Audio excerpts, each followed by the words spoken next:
This is the world nearly 2,000 years ago. And this is the world today. There's a lot of good.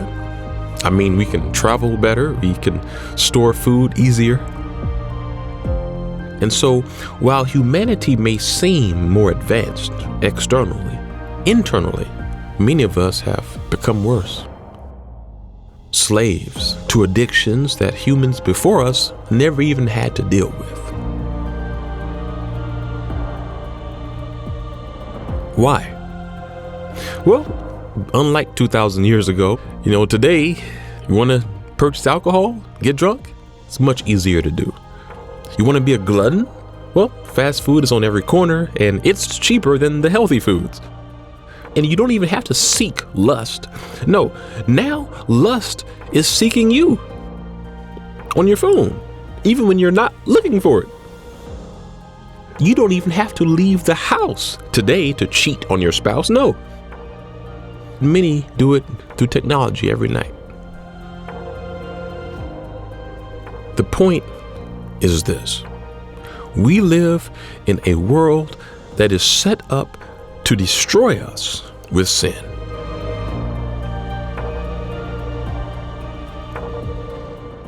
And in this simple, small message, I just want to say, God understands. He knows.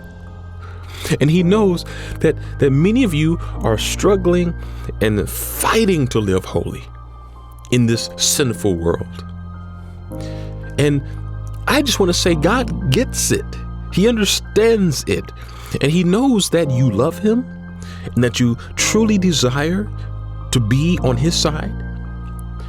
But you're here in a world set up to destroy humanity in ways that we have never seen. And so in those inevitable moments of disappointment, when you may fall, I say to you, don't lose your hope. Don't lose your faith, because God is not going to lose you.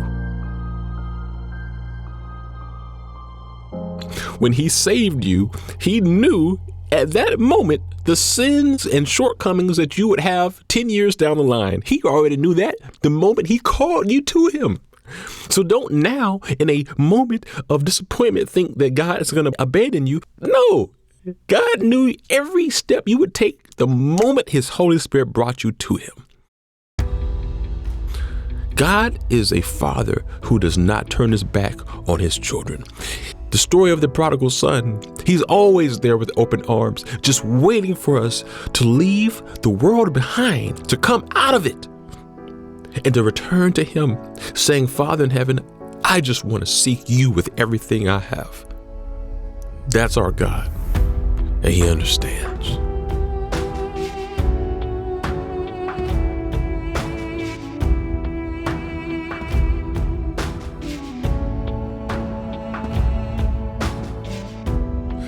Our brother Paul, he wrote us a letter.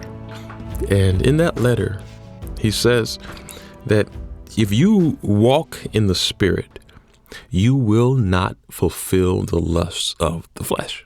And, we all have a flesh. The Greek word for flesh really can be translated into body. We all have bodily cravings, temptations, and even flesh can refer to a type of mental state as well. And so we also have mental things that sometimes try to latch on to the world. And so we all have things that we have to suppress and fight in our life, right? As long as we are still on this side of eternity. And so in our pursuit of holiness, I just want to say that Paul's words here, it hits the nail on the head. Because when you train yourself to walk in the Spirit, God leads you in a direction that is away from the temptations of this world. And so if you have not seen the film on how to walk in the Spirit that we put out a few months ago, see it. It's available. It's on YouTube. And put it into practice, because God is leading you and he's nowhere near done with you. In fact, he's just beginning.